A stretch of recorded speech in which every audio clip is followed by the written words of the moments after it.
going to ask you a while ago, was there much poitín made up there on the mountain or back around Ballinagree? Well, the whatever was made was kept a great secret. And was it good quality? Oh, it was. It was.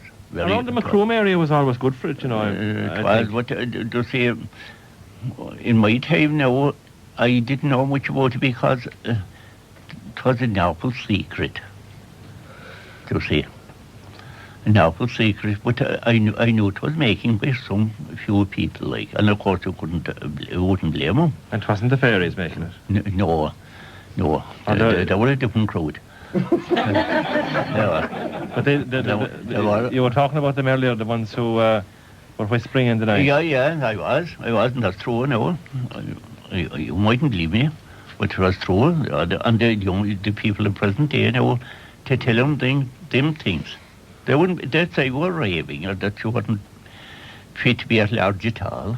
But I mean, them things are really true, you see, them times. And did you ever come across anybody who met any of them? I did. I did. But of course, you say you want to see yourself to believe. And what description? Who did you come across, or who do you remember now who knew or met him? I used to always hear my father talking about the time that his brother was sick when he went to Macroom to see for the doctor. And he had a white mare. There was no transport at the time. That time he had a horse and saddle. And anyway, when he was coming from Macroom, as he was going up the high road, there was this man that I was talking a while ago about, Taylor Duggan. He was with him.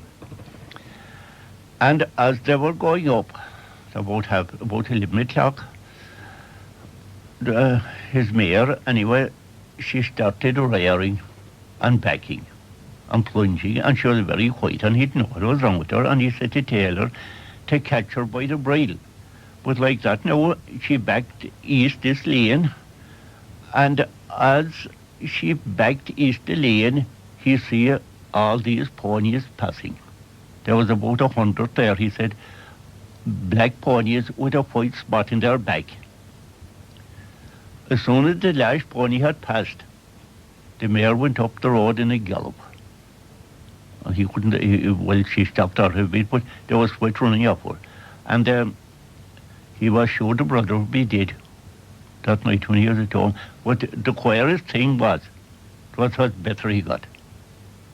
And his mother was at home the same night before him, and they said to him, she said, we were sure we were here an hour ago because we heard the horses coming into the yard. Well, 100 horses? There were about 100, he said. And they were making no noise. They were ponies, small. And there was a white spot in each animal's back. And my father would be telling it ever during his lifetime. And what did he conclude from that? He couldn't conclude anything. He expected the worst, but to the way the man was better, wasn't it a funny thing? And did he think that they were the Fairies' horses? He did. He said they weren't natural, they weren't living horses at all anyway, because Taylor was with him, and he was standing in the road, and they were going right through him, and he never see him. To see. Was your father saw him? He did, and he was always talking about it during till he died. But Taylor didn't see him at all. That was the funny thing. I was Taylor. So it was no surprise in them times to hear all them stories and people that would see these things, and it was no good to tell them they were wrong because they wouldn't give in to you. They wouldn't give in. I don't know, the people were very funny that time. I don't know, when I was going to school, don't know what it is, I often think of it. When we were going to school, well, you know, if we wouldn't have our catechism and your Bible off by heart, you'd be put back for 3 years before we get through confirmation. Them times. And wasn't it a very funny thing, you know, that how did the people get a confirmation before that? That never went to school. I often think of that. There was a man near me next door, Patsy. He couldn't write his name. Never went to school. He had no education whatsoever. And but he was a good farmer. I mean, he knew everything about farming, but as for religion and all the rest of it, or catechism, or Bible, he hadn't one word in this wide world of it.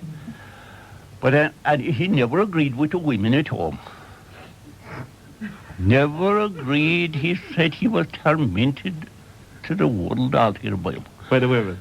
The women, he couldn't agree at all. He said it was all a petticoat government in his own house. So he often talked here. But anyway, to say, after coming home town, I suppose he had a few drinks this evening.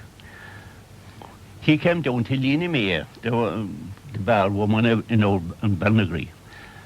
And he was all blood. And they were after hitting him with the spoke away donkey wheel. The women? The women. I know which of them.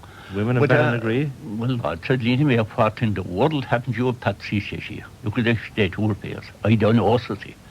Or I don't know, in the name of God, he said, why so is it that God have me persecuted so much? And that I never done a ha'porth of harm to any man living. Look at the cut of me, he said, after him. And I'm going to Mass, he said, every Sunday, and I'm saying my prayers every day and every night and all the rest of it, no good. But so see, I have a plan for it. I give up going to Mass, he said, and give up saying my prayers because, see, I know people, he said, they never went to Mass and they're getting on just wild and says, if I don't get on better than me. Says Lena May to him, Patsy, says she, have patience. And says she, you must have patience and you must have perseverance. You remember Job, says she, in the Old Testament? He was the holiest man on earth. No matter what happened, he always prayed to God and he had confidence in him and he had perseverance. Even when God took away his wealth, he prayed. And when God took away his health, he prayed to God. And trying him out further, says she, Patsy, didn't God take away his wife and family? And one dear woman says, I'd count him no bad man if he took away mine.